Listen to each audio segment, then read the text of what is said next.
ಕರ್ನಾಟಕ ಸೇರಿದಂತೆ ದೇಶಾದ್ಯಂತ ಬಿಸಿಲಿನ ತಾಪಮಾನವು ದಿನದಿಂದ ದಿನಕ್ಕೆ ಹೆಚ್ಚಾಗುತ್ತಲೇ ಇದೆ. ಅಲ್ಲದೆ ಈ ಬಾರಿ ಮಳೆಯ ಕೊರತೆಯೂ ಇರಲಿದೆ ಅಂತ ಈ ಮೊದಲೇ ಹವಾಮಾನ ಇಲಾಖೆ ಮಾಹಿತಿ ನೀಡಿದ್ದು ಎಲ್ಲರಿಗೂ ಗೊತ್ತಿರುವ ವಿಷಯವೇ. ಈಗಾಗಲೇ ತಾಪಮಾನವು ಕೆಲವೆಡೆ 43ರಿಂದ 44 ಡಿಗ್ರಿ ಸೆಲ್ಸಿಯಸ್ ದಾಟಿದೆ. ಇದರಿಂದಾಗಿ ಜನರು ಮನೆಯಿಂದ ಹೊರಬರಲು ಭಯಪಡುತ್ತಿದ್ದಾರೆ. ಇನ್ನು ರೈತ ಕೃಷಿ ಕಾರ್ಮಿಕರ ಪರಿಸ್ಥಿತಿ ಹೇಳತಿರದು.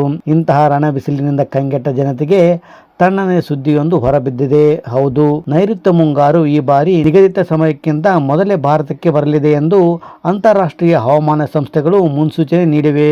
ಹೌದು, ಈ ಬಾರಿ ಮೇ ಅಂತ್ಯದ ವೇಳೆಗೆ ದಕ್ಷಿಣ ಭಾರತದಲ್ಲಿ ಸಾಕಷ್ಟು ಮಳೆಯಾಗಲಿದೆ ಎಂದು ಹೇಳಲಾಗಿದೆ. ಮೇ 18 ಮತ್ತು 25ರ ನಡುವೆ ಮಾನ್ಸೂನ್ ಅಂಡಮಾನ್ ಮತ್ತು ನಿಕೋಬಾರ್ ದ್ವೀಪಗಳನ್ನು ತಲುಪುವ ಸಾಧ್ಯತೆ ಇದೆ. ಪ್ರತಿ ವರ್ಷ ಹಿಂದೂ ಮಹಾಸಾಗರದಿಂದ ತೇವಾಂಶವುಳ್ಳ ಗಾಳಿಯು ಭಾರತಕ್ಕೆ ಮಳೆ ತರುತ್ತದೆ. ಇದೀಗ ದಕ್ಷಿಣ ಬಂಗಾಳ ಕೊಲ್ಲಿ ಮತ್ತು ಅಂಡಮಾನ್ ಸಮುದ್ರದ ಮೇಲೆ ನೈಋತ್ಯದಿಂದ ಬಲವಾದ ಗಾಳಿ ಬೀಸುತ್ತಿದೆ. ಈ ಗಾಳಿಗಳು ಭಾರೀ ಮಳೆಯನ್ನು ಉಂಟು ಮಾಡುವ ನಿರೀಕ್ಷೆ ಇದೆ. ಇದರಿಂದಾಗಿ ಮೇ 25ರಿಂದ ಜೂನ್ 1ರವರೆಗೆ ಮಾನ್ಸೂನ್ ಮಳೆ ದೇಶದ ಪಶ್ಚಿಮ ಮತ್ತು ಉತ್ತರ ಭಾಗದಲ್ಲಿ ಆಗುವ ಸಾಧ್ಯತೆ ಇದೆ. ಇನ್ನು ಆಗ್ನೇಯ ಅರೇಬಿಯನ್ ಸಮುದ್ರದ ಮೇಲೆ ಬಲವಾದ ಗಾಳಿ ಬೀಸುವ ಸಾಧ್ಯತೆ ಇದೆ. ಇದು ಕೇರಳ ಮತ್ತು ತಮಿಳುನಾಡಿನ ದಕ್ಷಿಣ ಜಿಲ್ಲೆಗಳಲ್ಲಿ ಸಾಮಾನ್ಯಕ್ಕಿಂತ ಹೆಚ್ಚಿನ ಮಳೆಯನ್ನು ತರಬಹುದು ಎಂದು ನಿರೀಕ್ಷಿಸಲಾಗಿದೆ.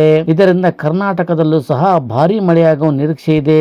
ಒಟ್ಟಿನಲ್ಲಿ ಅವಧಿಗೆ ಮುನ್ನವೇ ಈ ಬಾರಿ ಮುಂಗಾರು ಪ್ರವೇಶ ಆಗಲಿದೆ ಅಂತ IMD ಹೇಳಿರುವುದು ರೈತರಲ್ಲಿ ಸಂತಸವನ್ನು ತಂದಿದೆ. ಫ್ರೆಂಡ್ಸ್, ಮುಂಗಾರು ಮಳೆ ಈ ಮಾಹಿತಿ ನಿಮಗೆ ಇಷ್ಟ ಆದ್ರೆ ಲೈಕ್ ಮಾಡಿ, ಶೇರ್ ಮಾಡಿ, ಕಾಮೆಂಟ್ಸ್ ಮಾಡಿ ಹಾಗೂ ಹೆಚ್ಚಿನ ವಿಡಿಯೋಗಳಿಗಾಗಿ ನಮ್ಮ ಚಾನಲ್ ಸಬ್ಸ್ಕ್ರೈಬ್ ಮಾಡಿ.